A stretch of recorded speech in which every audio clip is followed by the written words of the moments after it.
ॐ सहनाववतु सहनौ भुनक्तु सह वीर्यङ्करवावहै तेजस्विनावधीतमस्तु मा विद्विषावहै। ॐ शान्ति शान्ति शान्तिः।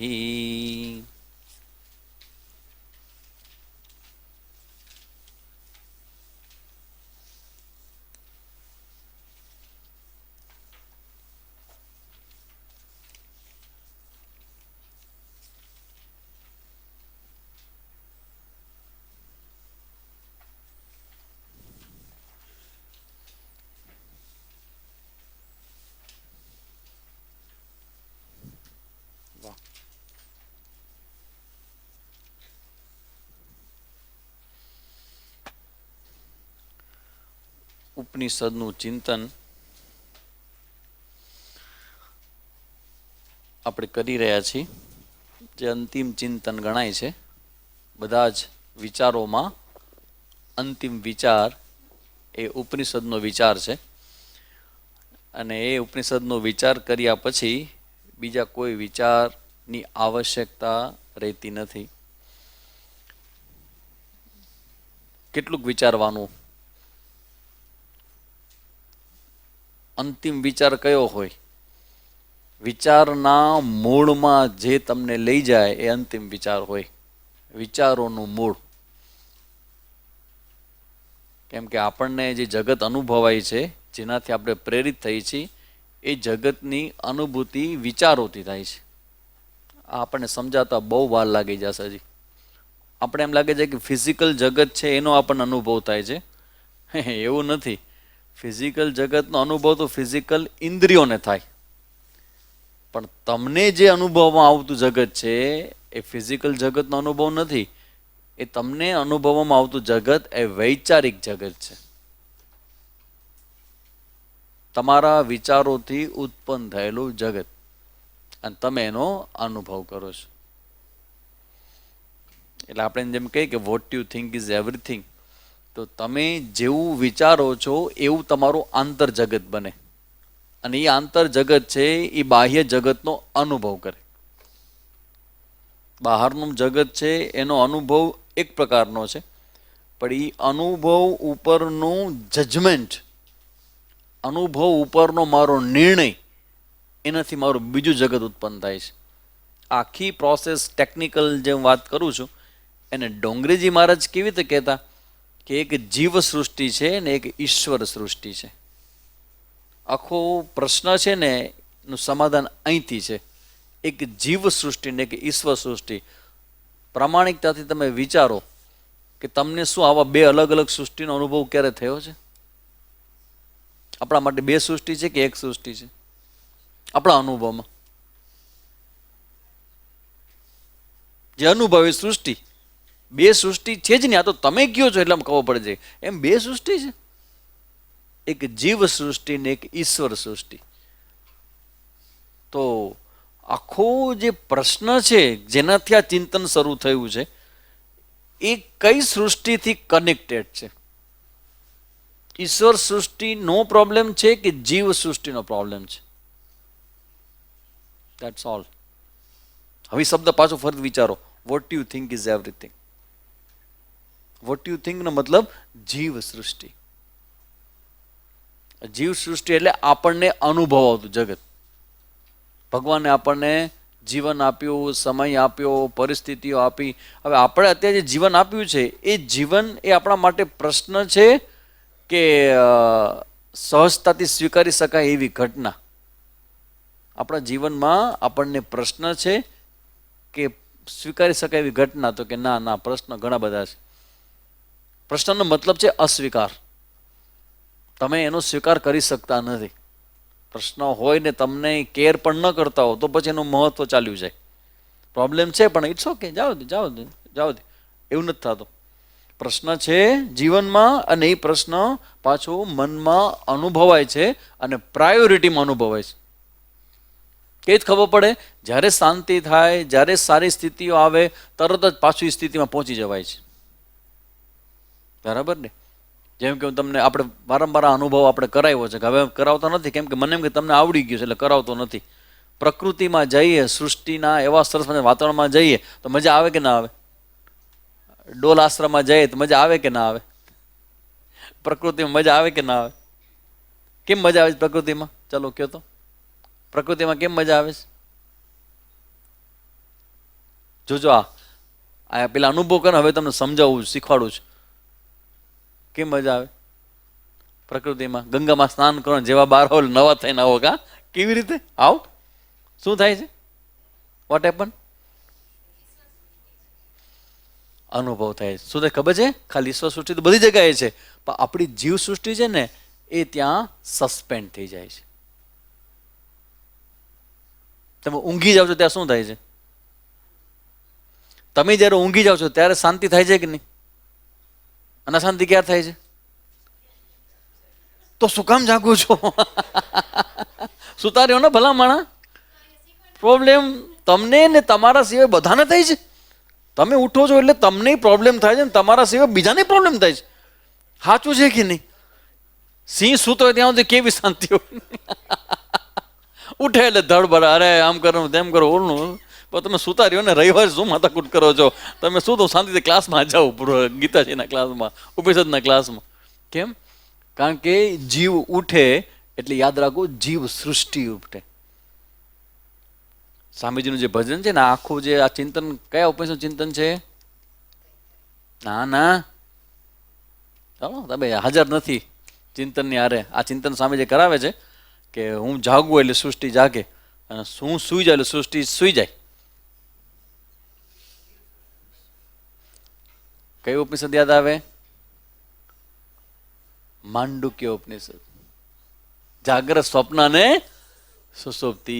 જાગ્રતમાં વ્યવહારનું જગત તમારો અનુભવાય છે, સ્વપ્નમાં સપના જગત અનુભવાય છે. અને જ્યારે બેય નથી હોતું, જાગ્રત પણ નહીં સ્વપ્ન પણ નહીં, ત્યારે શું હોય છે? શાંતિ હોય છે કે નહીં? અને તમને જોઈ છે શું? શાંતિ. તો સુઈ જાઓ ને ભલા માણા. શું કામ જાગો છો? શું કામ માથાકૂટ કરો છો? સમજી લેજો વસ્તુ. તમે જાગો છો નો મતલબ છે જીવ સૃષ્ટિ. અને જીવ સૃષ્ટિને સમજાવવા માટે એક વ્યવહારમાં એક શબ્દ આવે છે જે તમે બધા અનુભવ કરો છો. આ અપેક્ષા બધા દુઃખોનું મૂળ છે. સાચું ખોટું? અપેક્ષા ને આશા એ જ બધા દુઃખોનું મૂળ છે. ક્યાંથી આવે છે અપેક્ષા ને આશા? જો ધારો કે બધા દુઃખોનું મૂળ હોય તો આપણે સુખ જોઈએ છે, તો દુઃખના મૂળને રવાના કરો, મૂકી દો. કેમ મુકાતું નથી? મૂકી શકાય છે કેમ? વાય. હવે મતલબ બરાબર સમજો કે દુઃખે પકડ્યા, તમને દુઃખના મૂળે પકડ્યા છે, તો દુઃખનું મૂળ છે ને મૂકી દો ને. Just give up. અપેક્ષા ને આશા એ મારા દુઃખનું મૂળ છે, કારણ કે એનાથી મને દુઃખનો અનુભવ થાય છે. જેટલી જેટલી અપેક્ષા છોડવામાં આવે એટલી શાંતિ થાય કે ન થાય? ખોટું હોય તો મને અત્યારે મારો શબ્દ પાછો આપી દે. ના સામે જેવું ન હોય. થાય છે ને શાંતિ. અને તમારે જોઈ છે શું? તમારી ઈચ્છા પૂરી કરશે કે શાંતિ જોઈ છે? ખોટા બોલાવો. કોક દી તો સાચું બોલો. તમને દુઃખ જોઈ છે? દુઃખ કે સુખ કરવા કરતા તમે કહો છો સુખ જોઈએ છે, પણ તમને સુખ કરતા પણ વધારે શું જોઈએ છે? ઈચ્છાને પૂર્તિ, અપેક્ષાને પૂર્તિ. નિરપેક્ષ સુચિર દક્ષ ઉદાસીનો ગતવ્યતઃ સર્વારંભ પરિત્યાગી યો મદ ભક્ત સમે પ્રિય. નિરપેક્ષ. આ ભગવાનના ભક્તો હોય એ સુખી હોય કે દુઃખી? ભગવાનના જે ભક્તો હોય એ સુખી હોય કે દુઃખી? સુખી કે દુઃખી? હે? ભગવાનના ભક્તો છે એ બિચારા સુખી હોય કે દુઃખી હોય? ખાવાના ઠેકાણા ન હોય, નથી આવવાનું, કોઈ કહેતા નથી કે નથી આવવાની, કરો જમવાની વ્યવસ્થા, પૂરું. ઉપવાસ, એકાદશી. સુખી કે દુઃખી ભગવાનના ભક્તો? એટલે પણ હવે જો તમે જો એ ભગવાનના જે ભક્તો છે એ ક્યાં જીતી જાય છે? એક જ જગ્યાએ. અપેક્ષાને આશાને છોડી શકે છે. તો શું કામ આપણે છોડી શકતા નથી? જવાબ તમારે જ દેવાનો છે, કારણ કે સુખી તમને જ થવાનું છે. આના મૂળમાં જવું એ બહુ જરૂરી. આને શું કે મનન કહેવાય. ખરેખર તો કેવું હોય કે અમારી પરંપરામાં શ્રવણ કરવામાં આવે, ગુરુ દ્વારા, આચાર્ય દ્વારા. મનન કરવાની જવાબદારી તમારી હોય. પણ જ્યારે તમે કોઈ કામની અંદર બિઝી થઈ જાઓ છો ત્યારે આપણે સમજવું પડે કે આ ખરેખર ભગવાને આપણને જે આપ્યું છે જીવન, એ બિઝી થવા માટે આપ્યું છે કે થઈ જાય છે આપણે? થઈ જાય છે. તો જીવન શેના માટે છે? સાચો જવાબ આપજો મને. ખાવા પીવા, ઉઠવા બેસવા, સુવા અને એના માટે જ જીવન છે? તો કે ના, જીવન એના માટે નથી. જીવન શેના માટે છે? જીવન આપણા મનની અંદર રહેલા જે પ્રશ્નો છે ને એમાંથી મુક્ત થવા માટે છે. આ ઉપનિષદનું ચિંતન હું અત્યારે ચિંતન કરાવું છું એટલા માટે કે આપણે લેન્ડ કરીએ કઈ જગ્યાએ, જ્યાંથી આપણે ચિંતનની શરૂઆત કરવાની છે. ઉપનિષદના ચિંતનની શરૂઆત કરતા પહેલા આને પ્રસ્તાવના કહેવાય. અને આ પ્રસ્તાવનો આપણે ક્યારે ક્યારે બાંધીએ છીએ? રામકૃષ્ણ કોલોનીમાં હતા ત્યારથી આપણે તત્વબોધ શરૂ કરીએ, કઠોપનિષદ શરૂ કરીએ, મુંડકોપનિષદ શરૂ કરીએ, પછી કૈવલ્યોપનિષદ શરૂ કરીએ, પછી કેનોપનિષદ શરૂ કરીએ, પછી વિવેક ચૂડામણી શરૂ કરીએ, પછી આ આટલા બધા ટેક્સ શરૂ કરીએ. એ શરૂ કરતી વખતે શું કરીએ છીએ આપણે? પ્રસ્તાવના, થાપણા કરીએ, દેવના સ્થાપન. શું કામ? કારણ કે અહીંથી તમારા ચિંતનનો ફ્લો શરૂ થશે, ચિંતનનો ફ્લો. અને તમારી ઓળખાણ એ તમારું ચિંતન, ધેટ્સ ઓલ. તમારી ઓળખાણ એ તમારું ચિંતન છે. તમારા જીવનમાં પ્રશ્ન છે એ તમારું ચિંતન છે. તમારા જીવનમાં શાંતિ છે તમારું ચિંતન છે. તમે અત્યારે સ્વસ્થ છો મનથી, શરીરથી તો છો જ, મનથી સ્વસ્થ છો, તમારું ચિંતન છે. આ તમારા જે વિચારો જે તમે કરો છો એ જ તમારી આઈડેન્ટિટી છે. તમારો ચહેરો પ્રશ્નવાળો છે કે ચમકીલો, તેજસ્વી અને ઓજસ્વી અને પ્રસન્ન અને ઉત્સાહી છે? તમારું ચિંતન છે. Because vote you think is everything. તો અહીંયા સામેજી શું શીખડાવે છે? ઉપનિષદ શું શીખડાવે છે? ઉપનિષદ શીખવાડે છે હાઉ શુડ વી થિંક. કેવી રીતે વિચાર કરવો જોઈએ, વિચાર કેવી રીતે કરવો જોઈએ એ વિચાર પણ શ્રુતિ શીખવાડે છે. બાહ્ય દેખાતું જગત છે એ જગત તમને દેખાય છે એવું નથી. આ વિચાર છે, ઇટ્સ અ થિંકિંગ, જે કદી પણ કરતા નથી આપણે. બસ પ્રશ્ન આવે છે, ભૂખ લાગી છે ખાઈ લ્યો, તરસ લાગી છે પી લ્યો. આ આપણે વ્યવહાર કરીએ છીએ અને વ્યવહાર કરીને સ્ટોપ કરી નાખીએ છીએ. અને પછી એ વ્યવહાર કરતા કરતા એમાં દુઃખ આવે છે તો કે હવે એ તો સ્વામીજી, હવે તો જીવનનો ભાગ છે ને, સુખ દુઃખ મનમાં નાણીએ. કા હા, એમ કઈ તમે બોલ, ચૂપ કરી દે, બોલતા બોલજો નહીં કે આ તો હોય કે છોકરી લગ્ન તો જ કરો કે જ્યાં મને સંપૂર્ણ સુખ મળે. એવું ન હોય કે દુઃખ તો મળે ને, તો કહું લગ્ન ન કરો. અરે દુઃખ તો હોય, એમ કરીને તમે સ્વીકાર લ્યો છો કે દુઃખ હોય, પણ ખરેખર એવું નથી. આ દુઃખના મૂળમાં જવાનો આપણો સ્વભાવ ક્રિએટ કરવો એ ઉપનિષદની શરૂઆત છે. રૂટમાં જઈને એને શૂટ આઉટ કરવો પ્રોબ્લેમને. રોજની માથાકૂટ તમને ગમે છે? રોજ ઉઠીને માથાકૂટ થાય, સાસુ ને વહુનો રોજ ઝઘડા થાય, ભાઈ ભાઈના ઝઘડા રોજ થાય, રોજ ગમે. એને કરતા બેટર છે એના રૂટમાં જઈને ઉપર નીચે અલગ અલગ કરી નાખે. That's all, simple. તો વ્યવહારમાં તમે આવું કરો છો. આ તો અધ્યાત્મ શાસ્ત્ર છે.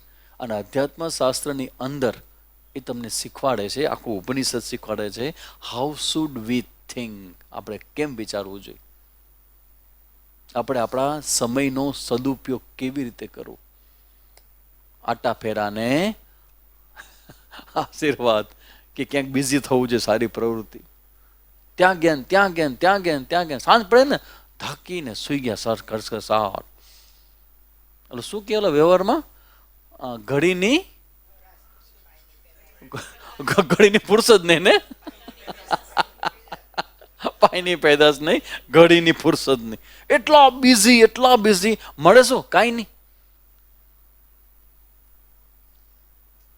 પછી આપણે શું સરસ શું નામ આપી ખબર છે આ પરિસ્થિતિને? ખોટું લગાડજો. શું નામ આપે? સેવા. હું તો સેવામાં લીન છું. મામા, અંદરથી પ્રોબ્લેમ એટલા બધા છે કે એ સાતો નથી સોલ્વ, એટલે ભૂલી જવા માટે સેવામાં લાગી જાય છે. દોડા દોડી દોડા દોડી દોડા દોડી. હાથમાં શું આવ્યું? નરસિંહ મહેતા કે મીરાબાઈ આમ દોડતા હતા જીવનમાં. એ ભજન કરતા હતા. ભજન એટલે શું? ભજન કરતા. ભજનનો મતલબ થાય ભજ, ભજ સેવાયામ. ભજ એટલે શું? સાંભળજો, ભજનનો અર્થ સમજાવું છું. ભજ એટલે શું?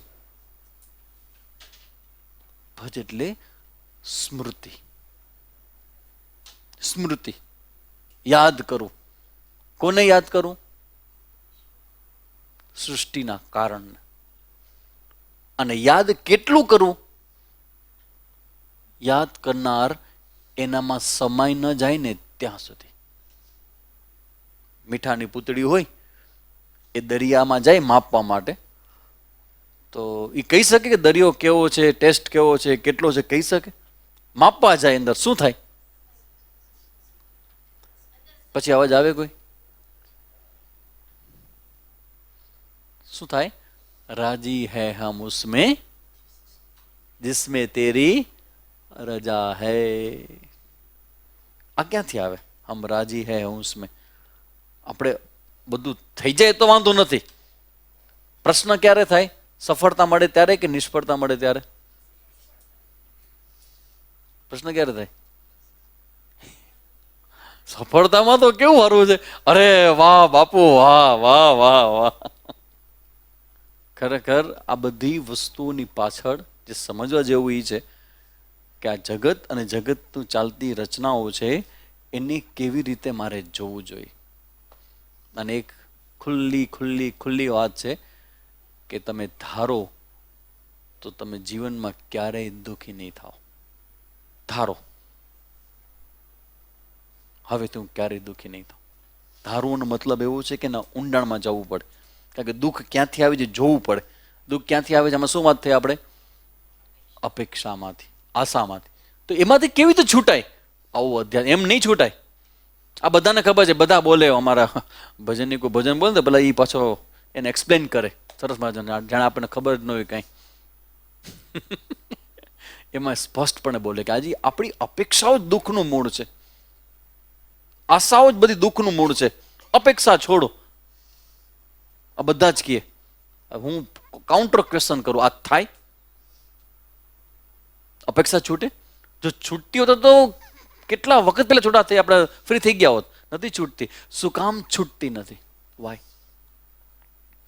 ઉપનિષદ આના રૂટમાં લઈ જાય છે કે વેલા એક આ તમારા માઇન્ડ છે ને, એની અંદર આ તમારી જે ઈચ્છાઓ છે, તમારા ઈચ્છાઓનું જે જગત છે, જે તમને જાણે કેમ લાગે છે કે આ ઈચ્છાઓ પૂરી થઈ જશે અને મને સુખ મળી જશે, એની સામે ઉપનિષદ કહે છે કે ભાઈ આવું ન વિચારો તમે. કેમ? તો કે ઈચ્છાઓ પૂરી થઈ જવાથી સુખ થઈ જશે, તો સુખ થયા પછી શું થશે? ઈચ્છાઓ પૂરી થઈ જશે પછી સુખ થશે, પછી શું થશે? એનું કેમ કરો? અને તમે તો આપણે તો તમે તો વ્યવહારુ માણસો છો. મને કહો તો ઈચ્છા પૂરી કરવી સહેલું છે? એક ઈચ્છા પૂરી કરવી સહેલું છે? અને એ પૂરી કર્યા પછી બીજી પૂરી થયા પછી આ જે બ્રિલિયન્ટ માણસો છે ને, જેને ભગવાન થોડીક આપી છે, એ એનો ઉપયોગ કરે કે હારો આ રીતે આપણે કદી સુખી નહીં થઈએ. ઈચ્છાઓ પૂરી કરવા માત્રથી સુખી નહીં થઈ શકે. અને ઈચ્છાઓને છોડવી પણ શક્ય નથી. તો સુખી કોણ થાય? તો કે જે ઈચ્છાના દબાણમાંથી મુક્ત થાય તે, એ સુખી થાય. તો એવું ક્યાં કોણે કીધું છે કે ઈચ્છાના દબાણમાં જે સુખી મુક્ત થઈ જાય, સુખી થઈ જાય? તેને જ્ઞાની કહેવામાં આવે છે. એવું ક્યાં કીધું છે? હે? હા, વેરી ગુડ. ભગવદ્ ગીતામાં કઈ જગ્યાએ કીધું છે? કરેક્ટ. ચલો, સ્થિત પ્રજ્ઞસ્ય કા ભાષા. શું જવાબ છે એનો? જવાબ શું છે એનો? સ્થિત પ્રજ્ઞસ્ય કા ભાષાનો. ગીતાજી ભણ્યા છો કે ભણવાના છો? ચાલુ કરું પેલાથી. ચલો ભાઈ, સ્થિત પ્રજ્ઞસ્ય ક્યાં ભાષા? ચલો, સ્થિત પ્રજ્ઞાના લક્ષણો શું છે દીપકભાઈ? સ્થિત પ્રજ્ઞાના લક્ષણો. પેલું લક્ષણ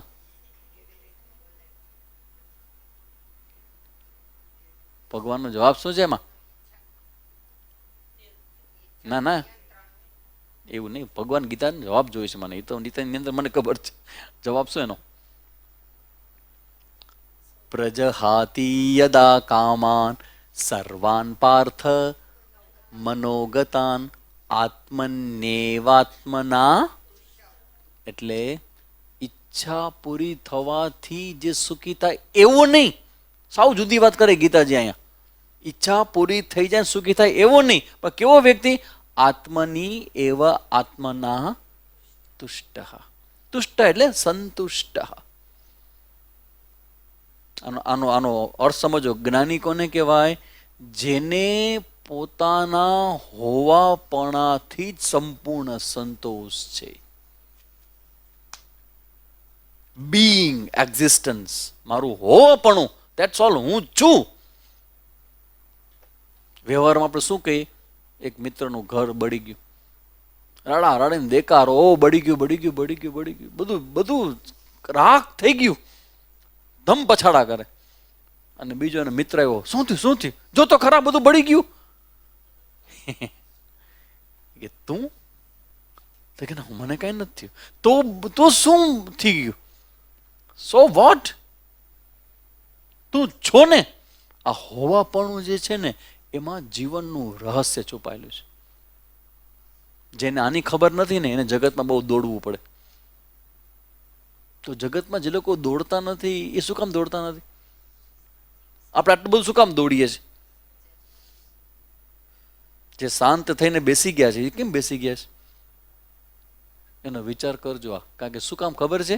કારણ કે આપણને બધું કર્યા પછી સુખ મળે છે, અને એ બધાને આ કંઈ કરવું જ નથી પડતું. કેમ?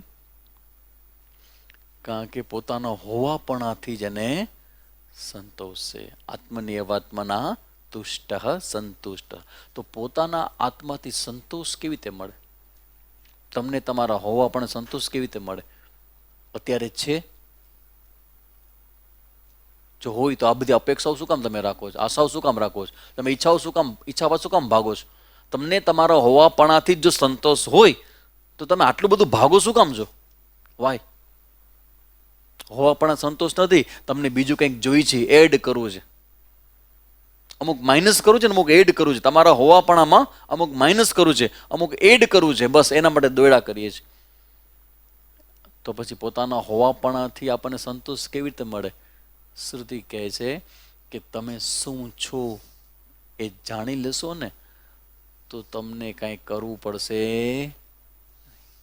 હું તો સૂઈ જાઉં સુખની સેજમાં, કરવાનું કાંઈ ના રહ્યું. કરવાથી પૂર્ણતા કદી ન મળે, જાણવાથી પૂર્ણતા મળે, કરવાથી ન મળે. તો સામેજી કરવાનું બંધ કરી દેવું? તો કે નહીં નહીં, કરવાનું ચાલુ રાખો. કેમ? કારણ કે તમે કંઈક કરશો ને તો જાણવા માટે તમને અહીંયા બેસવાનું મન થશે, અધરવાઇઝ મન જ નહીં થાય. તમે જ્યારે કંઈક કરો છો ને, એની પારાશીસી આ છે કે તમને જાણવામાં કેટલો રસ વધ્યો છે, જિજ્ઞાસા વૃત્તિ કેટલી ઉત્પન્ન થઈ છે. કારણ કે જિજ્ઞાસા વૃત્તિ વગર ઉપનિષદની સંભાવના જ નથી.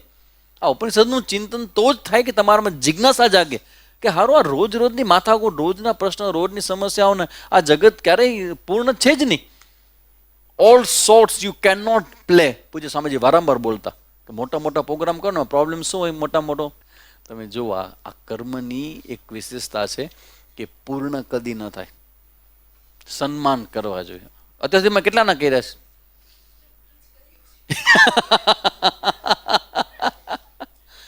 એમ થયું કે બસ ઓવર, એકદમ સરસ. ત્યાંથી એક એકને માઇકમાં જેમ કે ને જૂટમ જૂટ, જે રીતે જે ભક્તિમાં જેમ ભગવાનના નામની જૂટમ જૂટ થતી હોય એવા વાતાવરણની વચ્ચે પણ બધાના સરસ મજાના નામો બોલાતા ગયા, સન્માનો થતા ગયા, અને અમારા વક્તાશ્રી પર થાકી ગયા કરીને એટલા સન્માનો કર્યા, એટલા બધા. તમે જો આ કેવા સરસ, આ ને બધા ખેસ ને કેસ ને ધમાટ 7 દિવસમાં જ્યારે મોકો મળ્યો, જ્યારે ટાઈમ મળ્યો ત્યારે સન્માનો કર્યા. એટલે એમ થયું કે હવે હરિદ્વારની યાત્રા થઈ, બધું પૂર્ણ જાહેર થયું, હવે શાંતિ થઈ. પછી એમાં એક પોપઅપ થયું કે સ્વામીજી આમનું રહી ગયું સન્માન. એટલે મેં કીધું કાંઈ વાંધો નહીં, રવિવાર છે તો આપણે એમને બોલાવીને સન્માન કરી નાખીએ. એટલે એનો બીજો ભાઈ ઊભો થયો કે સ્વામીજી આનું રહી ગયું છે. એને તો કે આનું રહી ગયું છે. આ બધું કેવું છે, મેગી જેવું છે. તમે એક મેગી ઉપાડો એટલે 15ની ચોટેલી બીજી આવે. તો તમને જાણીને આજે આશ્ચર્ય થવું જ જશે કે આટલું બધું પૂરું થયા પછી આજે પાછો આપણો સન્માનનો અંતિમ પ્રોગ્રામ મેં રાખ્યો છે ને આજના સન્માનની સંખ્યા કેટલી છે બહેનોમાં? 75 બાકી રહેલા બહેનોમાં, 25 ભાઈઓ 25 ભાઈઓ ને 75 બહેનો. કેટલા થયા? આટલા થઈ ગયા પછી એટલે મેં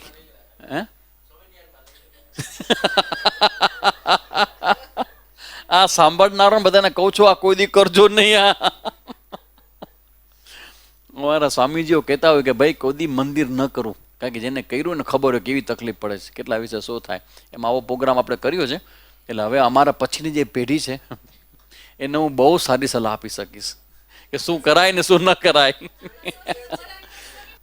એટલે આ કર્મ છે ને એ કોઈ દી પૂર્ણ ન થાય.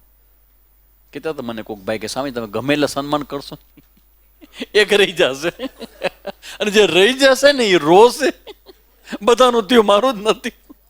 અને પછી પોતે નહીં કહે, બીજાને કહેજે બાપુ નહીં કહેજો, બધાનું કર્યું મારું. એવા આમાં હવે જ્યારે કહેવાનું ચાલુ કરો ને કે તમે આવજો, આપણે રવિવારે સ્વામીજી યજ્ઞ પ્રસાદ આપશે. આપણે તો હું તો કે સન્માન નથી કરવાનું, આજે યજ્ઞ પ્રસાદ આપવાનો છે. સન્માન બન્માન ન હોય એ બધું પૂરું. હવે જે બધા માણસો છે એ થોડા સમજદાર માણસો છે, એ બધાનું શું હોય, યજ્ઞ પ્રસાદ હોય. તો જેવો ફોન કરીને આપણે એમ લાગે કે ના પાડશે કે ના આવું ન હોય. જવાબ એવા અમે રાજ્યને બેઠા હતા કે બાપુનો ફોન ક્યારે આવશે. મતલબ હવે ખબર પડી કે ના ખરેખર કરવું જોઈએ. શું કામ ખબર છે? કારણ કે આના પર સમજો કે આ ભગવાનની સૃષ્ટિ આમ ચાલે. તમે કર્મ કરો અને ફળ છે એ સહજતાથી અપેક્ષિત હોય, સહજતાથી. ભલે ને બહારથી તમે ગમે તે ના કહો, પણ એક ફળ હોય અને નિશ્ચિત છે કે કર્મ કરો એટલે ફળ તો આવવાનું જ છે. ભગવાન પણ આવું જ કરે, તમે કર્મ કરો અને ફળ તમને આપે. પણ આ કર્મનો એક ઓર્ડર, એક મર્યાદા છે કે કર્મનું ફળ હંમેશા સમાપ્ત થઈ જશે, નાશ પામશે. એટલે કર્મથી પૂર્ણતા નહીં મળે, પૂર્ણતા ઉપનિષદના જ્ઞાનથી થશે. અને હવેની જે બ્રહ્માનંદ વલ્લી છે આપણી, 2nd ચેપ્ટર, પહેલું ચેપ્ટર કયું હતું? શિક્ષાવલ્લી. વેરી ગુડ, વાહ. અને આના પછી આવનારું ચેપ્ટર ભૃગુવલ્લી. વેરી ગુડ, તમને ચેપ્ટર યાદ છે કડો કડ, વાહ. તો હવે આપણે આગળ જે શિક્ષાવલ્લી ભણી ગયા એમાં કેટલા અનુવાક હતા? 12 અનુવાક હતા. Very good. અને હવે બ્રહ્માનંદ વલ્લીમાં પહેલો અનુવાક આપણે પૂરો કર્યો અને બીજા અનુવાકમાં પ્રવેશ કર્યો. આ અનુવાકમાં, આ બ્રહ્માનંદ વલ્લીમાં છે શું? What is there? આત્મન્યેવાત્મના તુષ્ટ, હું મારા હોવાપણાથી સુખી થઈ જાઉં. એ કેવી રીતે થાય? હું મારી જાતને ઓળખું ને, જાણું ને, તો હું દુઃખમાંથી મુક્ત થઈ જઈશ. તમે લોકોએ આ પ્રયોગ કર્યો છે કે નથી કર્યો? કર્મ કરો છો, કર્મનું ફળ ભોગવો છો ને એમાં આનંદ ને એમાં બધું છે, ધર્મ અર્થ અને કામ બધું એના માટે જ તો છે. પણ કદી પણ જાણવા માત્રથી તમારા દુઃખોમાંથી મુક્ત થઈ જવાય એવી કલ્પના પણ કરી છે ખરા ક્યારે? જાણવા માત્રથી, જસ્ટ ટુ નો. જાણવા માત્રથી આપણી ફ્લો, આપણો જે દોડ છે એ અટકી જાય. કેવી રીતે અટકે? સાવ સિમ્પલ એક્ઝામ્પલ. કેવી રીતે અટકે?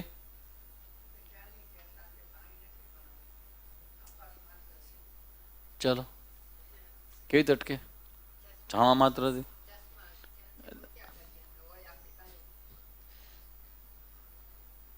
હોય આપણી પાસે અને બહાર આપણે ગોત્યા કરી. તો ગોત્યા કરવાથી મળવાનું જ કે એમ ન મળે. ગોતો, પ્રયત્ન કરો. પ્રયત્ન કરતા કરતા કરતા કોક એમ કહેશે કે માથે હાથ દ્યો વેલા. હવે તમને જે હા થાય છે ને એને ગીતાજીમાં શું કહેવાય? આત્મન્યેવાત્મના તુષ્ટ.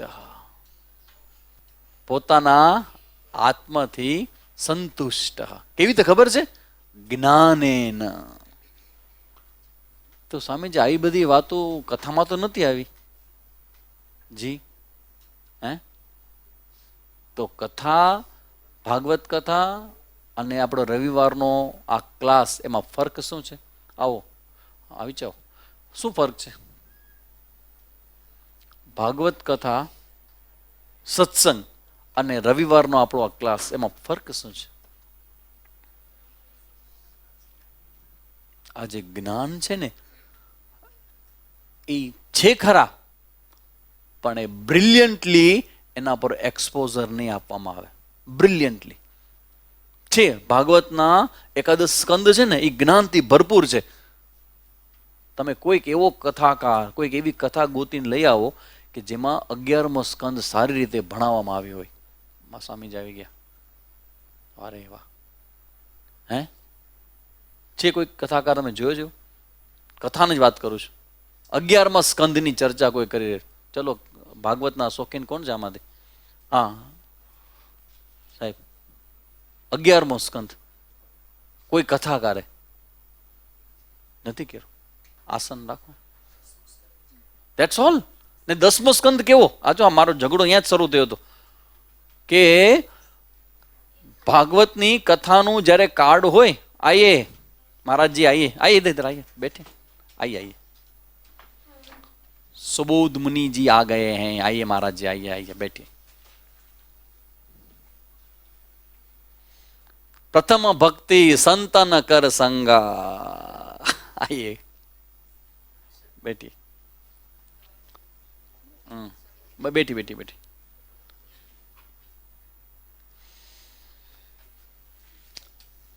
ભાગવત કથામાં એનું કાર્ડ તમે બધા જોયું હશે. મને ક્યાં વાંધો પડે છે એ તમને કીધું.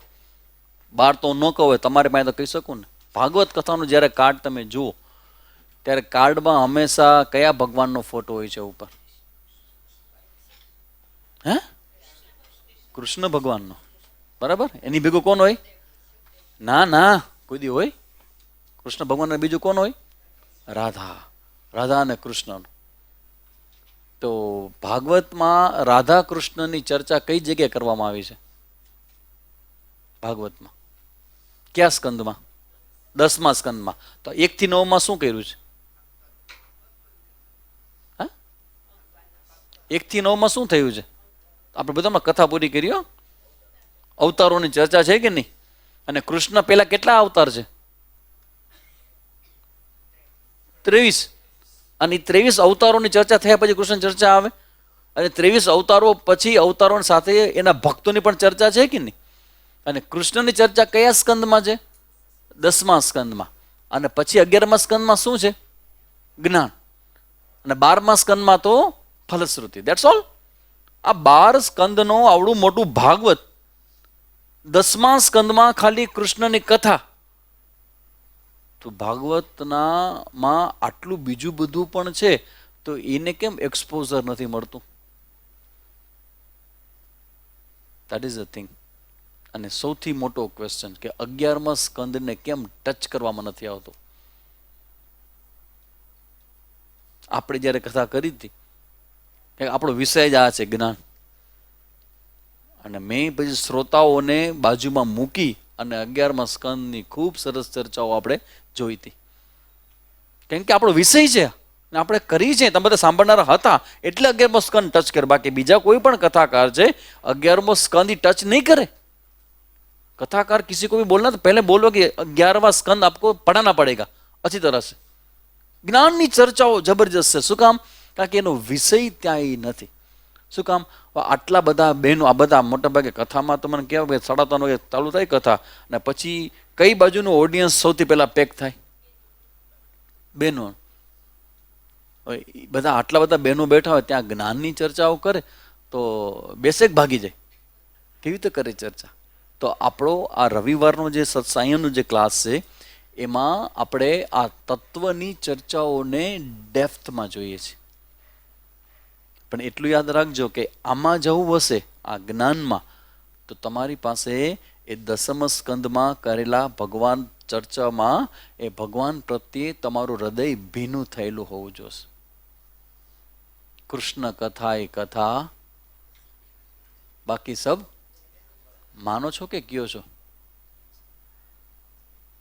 આ માનો છો કે કયો છો? ખાલી કૃષ્ણ કથા એ કથા, બાકી સબ વ્યથા. કોને કીધું આવું? હે? માં આનંદમય.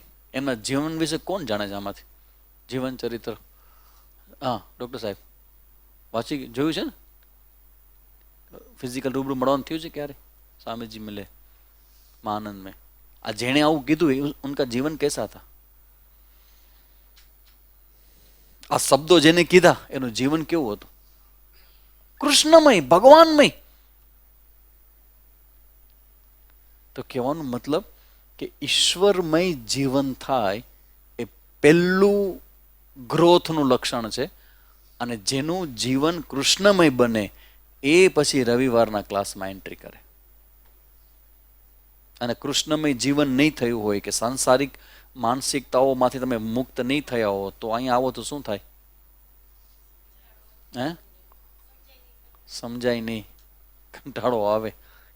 પણ ઘણી વાર તો તોય મજા આવે. આજે પૂછ, મજા આવે છે કંટાળો આવે છે? મજા આવે છે ને. પણ લક્ષણ જોજો, આ મજા આવે છે પણ કોન્સ્ટન્ટ જીવનમાં આ ભણવું જોઈએ ને, એ કન્ક્લુઝન નહીં આવે.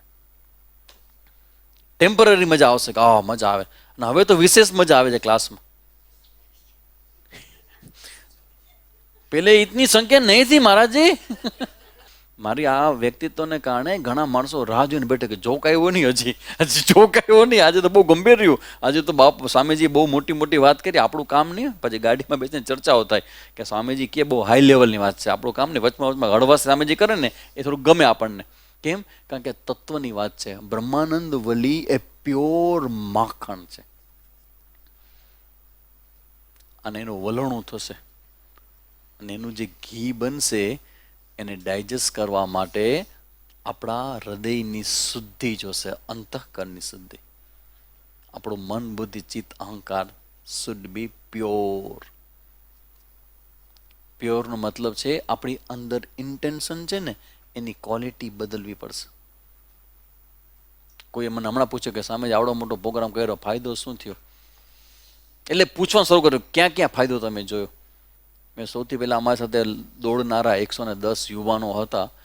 એ લોકોને કંઈ કીધા વગર એજ્યુકેશન મળ્યું કે ભગવત કાર્ય કેવી રીતે કરાય. તમને કદી ખબર હશે કે નહીં, પણ જેણે જેણે કામ કર્યું ને એ બધાની શ્રદ્ધા વધી છે. ઇવન તમારી પોતાને ફીલ હશે. શ્રદ્ધા કેવી રીતે વધે? આ ભાગવત કથા શેના માટે છે ખબર છે? આ શ્રદ્ધા અને ભક્તિના પોષણ માટે છે. આ તો બહુ હાઈ લેવલની વાત છે. ઉપનિષદનો ક્લાસ તો બહુ હાઈનો છે, પણ ભાગવત કથા ને એ બધું જે આવા ધાર્મિક કાર્યક્રમો શેના માટે છે? શ્રદ્ધાના પોષણ માટે. અને શ્રદ્ધાનું પોષણ કેવી રીતે થશે? ચલો, શ્રદ્ધાનું પોષણ કેવી રીતે થશે? શ્રદ્ધા પાકી કેવી રીતે થશે? હે? શ્રદ્ધા કેવી રીતે પાકી થાય? ચલો, કેવી રીતે? કેવી રીતે? ચલો, શ્રદ્ધા અને ભક્તિ મારી પાકી કેવી રીતે થાય? ચલો, આટલા વખતથી કરો છો શ્રદ્ધા અને ભક્તિ, પાકી કેવી રીતે થાય?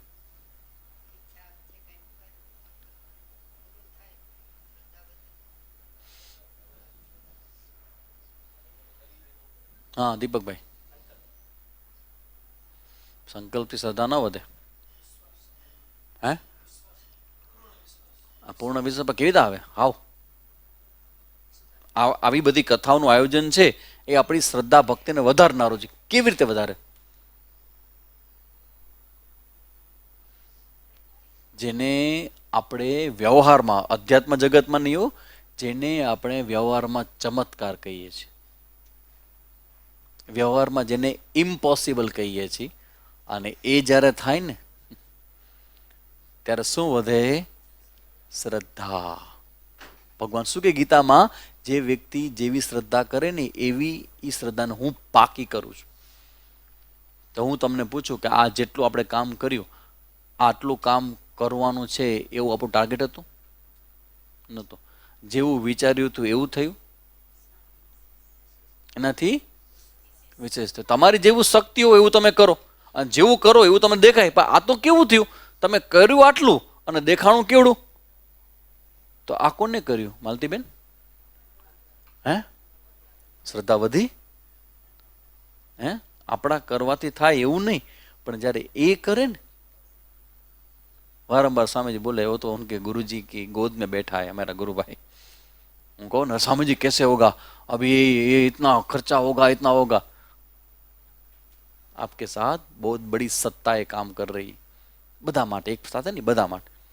તો તમારી શ્રદ્ધા વધે છે, તમારી ભક્તિ વધે છે, તમને ખબર પણ પડતી નથી, અને તમારી શ્રદ્ધા પાકી થાય છે કે ઓહો આવું સરસ થાય. તો અમે તો નથી કર્યું. આ બધા જેટલા છે અમારા શરૂઆતના પાયાના પત્તા અમારા વેલજીભાઈથી અમે લોકો શરૂઆત કરી. સાધુભાઈના અમે 3 જણા ભેગા થઈને અમે ફરવા નીકળ્યા, અને ત્યાંથી શરૂ કર્યું ને આવડું બધું થયું. તો અમને બધાને ખબર હતી કે થશે, પણ આવું થશે એ સમયે પણ એવું બધું વિઝન નહોતું કે આટલું મોટું થશે. તો અમને ખબર છે કે અમારા કરવાથી નથી થયું, તો કોઈ કર્યું છે, અને કોઈ છે. અને ટાઈમ આવે ત્યારે કોક આવી જાય, નાસ્તા માટે આવી જાય, જમવા માટે આવી જાય, વ્યવસ્થાઓ થઈ જાય, આ થઈ જાય, તે થઈ જાય. પણ એ ભગવાને સાચ્યું. તો ભગવાન છે, અને ભગવાન બધાને સાચવે છે.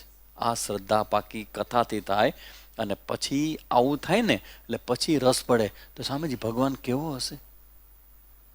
મને કહો ને પરમેશ્વર કેવા હશે, ક્યાં રહેતા હશે, શું કરતા હશે? આવું મનમાં થાય કે આવો જો ભગવાને તમારા પર રક્ષા કરી, તમને ભગવાને સપોર્ટ કર્યો, તો એ ભગવત સત્તા કે ગુરુ સત્તા છે શું? અને સ્વામીજી હજી એક core question, private question, secret question. જેમ તમારા ગુરુએ કે ભગવાને તમારી રક્ષાને તમને મદદ કરી, એમ અમને કરે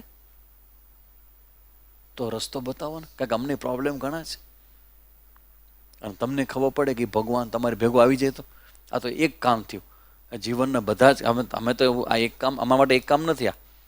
આ 2005માં થયું. અમારા પ્રકાશભાઈ બિચારા આજે નથી, સ્વાસ્થ્ય સારું લાવ્યા નથી. પણ પ્રકાશભાઈ સૌથી પહેલા વ્યક્તિ કે જે બધા જ અમારા પ્રોગ્રામ 2005થી લઈને અત્યારે બધા જ પ્રોગ્રામ એને જોયા છે. અને આવો જ પ્રોબ્લેમ હતો. પૂજ્ય સ્વામીજી આવ્યા હતા, ટાઉન હોલમાં ઇંગ્લિશમાં બોલવાના હતા સ્વામીજી. બધા કે સ્વામીજી ઓડિયન્સ ક્યાંથી આવશે, ઇંગ્લિશમાં કોણ ભુજની અંદર સાંભળવા આવશે? આ દીપકુમાર ત્યારે હતા કે નહીં? પૂજ્ય સ્વામીજી આવ્યા ત્યારે હતા. આખું ટાઉન હોલ પેક. રમાબેન રહ્યા, રમાબેન ને ભાનુબેન, જેટલા પ્રોગ્રામો થયા આપણા, પૂજ્ય સ્વામીજીનો હોય, કોઈ જ્ઞાન યજ્ઞ હોય, ગીતા જયંતિનો હોય, ગુરુ પૂર્ણિમાનો ઉત્સવ હોય, જેટલા ઉત્સવો અને જેટલા પ્રોગ્રામો કર્યા આપણા, એ બધા જ સારા થયા છે કે નહીં? આપણી પાસે કંઈ એવું બળ નથી, કોઈક એવું મોટું સ્ટ્રોંગ નથી કોઈ, છતાં થયા છે. આના ઉપરથી સાબિત થાય કે કોઈક છે કે જે આપણી પાછળ બેકઅપમાં છે, સત્તા. તો તમારી શ્રદ્ધા પાકી થાય ને, તો તમારી શ્રદ્ધાને કારણે પછી એક જિજ્ઞાસા જન્મે. તો સ્વામીજી અમારે ભગવાન વિશે જાણવું છે. તો રમણ મહર્ષિ કે ભગવાનને મુખ બાજુમાં, તને ઓળખસ તું કોણ છો? નો યોર સેલ્ફ, થાય યોર સેલ્ફ. તારી જાતને ઓળખ, તારા અસ્તિત્વને ઓળખ, કારણ કે તારું અસ્તિત્વ એ પૂર્ણ છે. તો એને જાણી જઈશ ને, તારે કરવાનું કાંઈ રહેશે નહીં. શું થઈ જઈશ? સંન્યાસી અંદરથી. બહારથી સંન્યાસી થવું નસીબની વાત છે, કર્મની વાત છે, પણ આંતરિક સંન્યાસ તો તમારા માટે શક્ય છે. અને એ ક્યારે થાય? જ્યારે તમારી જાતને ઓળખો ને જાણો ત્યારે. પછી જીવન ઝીંગાલાલા, કોઈ પ્રોબ્લેમ નહીં. મજા મજા ને મજા. કેમ? કારણ કે તમે આ ઈચ્છાના દબાણમાંથી ફ્રી થઈ જશો. અને આપણે બંધાણા એમાં જ છીએ. આપણે બાંધા કોને છે? આપણી ઈચ્છા હોય, આમ થઈ જાય તો સારું, આમ થઈ જાય તો સારું, ન થાય તો અરે પ્રોબ્લેમ થઈ જાય, પ્રશ્ન થઈ જાય, અરે ન જીવાય. એમાંથી ધીમે ધીમે ના ના એવું નથી. ભગવાનની વ્યવસ્થામાં બધું ઓર્ડરમાં છે. Everything is in order. તો આ રીતે આપણે આ બધી વસ્તુઓને સમજીએ. આ આખો 3.5 મહિના 350 વર્ષ પછીનો પેલો ક્લાસ આપણો શેના વિશેનો હતો બેન? 350 साल हो गए, आज फिर से शुरू किया है कथा करने का. ઈ નહીં સોતા પા તમે આટલા લાંબી ઉંમરના છો. 350 વર્ષ પહેલા મેં ક્લાસ કરતા અહીંયા. દરેક એસી નહોતું ત્યારે, અને બારીઓ ખોલીને છોકરાનો અવાજ આવે ને દડકો આવે ને. હવે એકદમ ભગવાને અનુકૂળતા કરી દીધી આટલા વર્ષ પછી. તો એ આપણું શેના માટે હતું? લેન્ડ કરવા માટે. હવે આપણું આ ફ્લાઇટ છે એક જગ્યાએ બીજી જગ્યાએ લેન્ડ થયું. હવે અહીંથી ટેક ઓફ કરશે બ્રહ્માનંદ વલ્લી, 2nd ચેપ્ટર. અને એ ભણવાની મજા છે. અને લેજો, કારણ કે અમે લઈએ છીએ, તમે પણ લેજો. તો એવી રીતે આપણે આ બ્રહ્માનંદ વલ્લીમાં બીજું જે ચેપ્ટર, એમાં જે મુદ્દો આખો એ છે કે હું કોણ છું. That's all. 1 ક્વેશ્ચન્સ, એના પ્રશ્નનો આન્સર છે હું કોણ છું. હું શરીર છું કે શરીરનો દ્રષ્ટા? બસ અહીંયાથી શરૂઆત થાય છે. આ જાણવા જેવું છે. હું શરીર છું કે શરીરનો દ્રષ્ટા? અને પછી ઉપનિષદ જવાબ આપશે કે અન્નમય, પ્રાણમય, મનોમય, વિજ્ઞાનમય અને આનંદમય. 5 પ્રકારના કોષ. એવી જગત જ્યાં આપણે મિસ્ટેક કરીએ છીએ. શું મિસ્ટેક કરીએ છીએ? શું મિસ્ટેક કરીએ છીએ આપણે? મિસ્ટેક દેખાડો કે ખોટું લાગશે? દેખાડો. ઓકે. સરસ મજાની ઈડલી સાંભાર બનાવ્યું હોય કોઈ, સોફ્ટ હો ઈડલી, પાછી આમ જાડી ધડચા જેવી વ્હાઈટ કલરની હોવી જોઈએ અને એકદમ સોફ્ટ હોવી જોઈએ, જારી પડેલી હો. કારણ કે તમારી ઈડલી જો કડક હોય એ ના હાલે, એકદમ સોફ્ટ જોઈએ. કારણ કે સાઉથની ખાધી હોય ને ખબર હોય. તો તમે તો ખાલી સાંભળો છો. કોઈ બેસ્ટ ક્વોલિટીની ઈડલી કોને ખાધી છે આમાંથી? સાઉથની. આહા, આવડી મોટી વ્હાઈટ અને સોફ્ટ આ ઈડલી હોય એ તમારા સામે આવે, એની હારે એની વ્હાઈટ ચટણી આવે. સાંભાર તો ખાટો હોય લોકોનો, જેને ભાવે ને ભાવે. અમને વ્હાઈટ ચટણી બહુ ભાવે. વ્હાઈટ ચટણીની ઈડલી આવે. હવે ઈડલી સામે આવે ત્યારે આપણે શું કહીએ છીએ? ઈડલી છે, સાંભાર છે, ચટણી છે.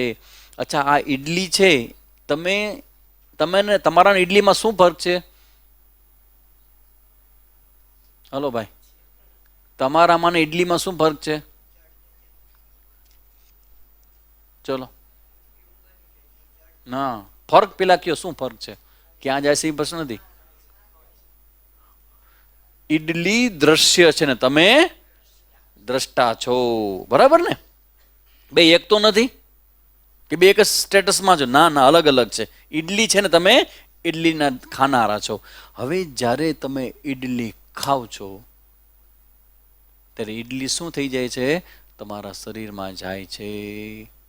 અને એ ઈડલીમાંથી બનેલું શરીર, એમાં તમે હું પણ કરો છો કે હું શરીર છું. તો જે ઈડલી બહાર હતી એ ખાવાને કારણે તમે ઈડલી થઈ જાઓ. ત્યારે તમે એમ કે હું શરીર છું, મતલબ ઈડલી શરીર સાથે એક થઈ જાય છે. તો ઈડલીને તમારું અદ્વૈત અભેદ થઈ જાય છે. તમે ઈડલી થઈ જાઓ છો. બને આવી રીતે? તો તમારો આ ચહેરો, તમારું શરીર શેમાંથી બન્યું છે? અન્નમાંથી બન્યું છે. તો તમે અન્નમાંથી બન્યા છો કે તમારું શરીર અન્નમાંથી બન્યું છે? સાચું બોલજો, મને હારું લગાડ ન બોલજો. હે? શરીર અન્નમાંથી બન્યું છે. ઓકે. તો તમારું શરીર છે એ સ્ત્રીનું ને પુરુષનું અલગ અલગ છે, બરાબર? શરીર અન્નમાંથી બન્યું છે. તમારું શરીર એટલે તમે શરીર નથી, પણ તમને આ સેન્સ કેવી પાકી છે કે હું પુરુષ છું ને હું સ્ત્રી છું. વજનમાં કેટલા કોન્શિયસ. જેટલા લોકો ઉપર રૂમમાં જાય ને કામ માટે, બધા ખબર પડી ગઈ છે કે સામ બાપુ એક ઉપર વજન કાંટો રાખ્યો છે. એટલે અચાનક જાઓ ને તો ફટાફટ ઊભું કરે. શું કરો આટલું કામ? તો કે ના ના સ્વામીજી વજન કાંટો હોય. અને જ્યારે વજન કરે ને ત્યારે પૂછે કે સ્વામીજી કેટલું હશે? અને પછી એની ધારણા હંમેશા અલગ જ પ્રકારની હોય. જેટલી હોય એટલી ધારણા હોય જ નહીં ક્યારે. અને પાછા સવારના પરમાં સાંભળે કે વજન ઘટ્યું કે વધ્યું, તો અરે વજન તો હજી ઘટ્યું નથી, કેટલું કરું છું પણ ઘટતું જ નથી. જો કેટલાનો અનુભવ છે આમાંથી? આ એક જ વ્યક્તિ એવા છે કે જેને એવો અનુભવ છે કે મારું વજન વધતું જ નથી. એ ગમે તેટલું કહે ને, કોને કારણે વજન ન વધે? સ્વભાવને કારણે. એને એ ખબર નથી કે સ્વભાવને કારણે વધતું નથી. એ ખાવા પીએમ ધ્યાન રાખે, આ ખાવાનું, આ ખાવાનું, આ ખાવાનું. અરે સ્વભાવ તમારો બળતણીઓ છે. તો ક્યાંથી વધે? આ શરીર વધે એટલે મારું વજન વધ્યું, મારું વજન ઘટ્યું. આ સતત શરીર શરીર શરીર શરીર શરીર અને શરીર સાથે હું મારી જાતને આઈડેન્ટિફાય કરું કે મારું શરીર બરાબર નથી એટલે હું બરાબર નથી, મારું શરીર બરાબર એટલે હું બરાબર છું. આ કન્ફ્યુઝન છે, આ જ્ઞાન નથી. બ્રહ્માનંદ વલ્લીમાં હવેની જે ચેપ્ટરમાં આપણે ભણવાના છીએ એમાં આ અન્નની ચર્ચા કરવામાં આવશે કે હું અન્ન છું કે અન્નનો સાક્ષી છું. જો હું અન્નનો સાક્ષી હોઉં તો હું શરીર ન હોઈ શકું, અને જો હું શરીર નથી તો હું શું છું? બહુ મોટો આઈડેન્ટિટીનો પ્રશ્ન ઊભો થઈ જાય. એની ચર્ચા હવે આપણે કરવાની છે. તો અત્યારે આપણે અહીંયા અટકીએ અને આગળ હવે જેનું બાકીનું જે કામ છે એ પૂરું કરીએ. સ્વામીજી પણ આવ્યા છે, અરવિંદાસજી મહારાજ હાજર છે, અમારા ગુલાબભાઈ હાજર છે, ડૉક્ટર સાહેબ હાજર છે.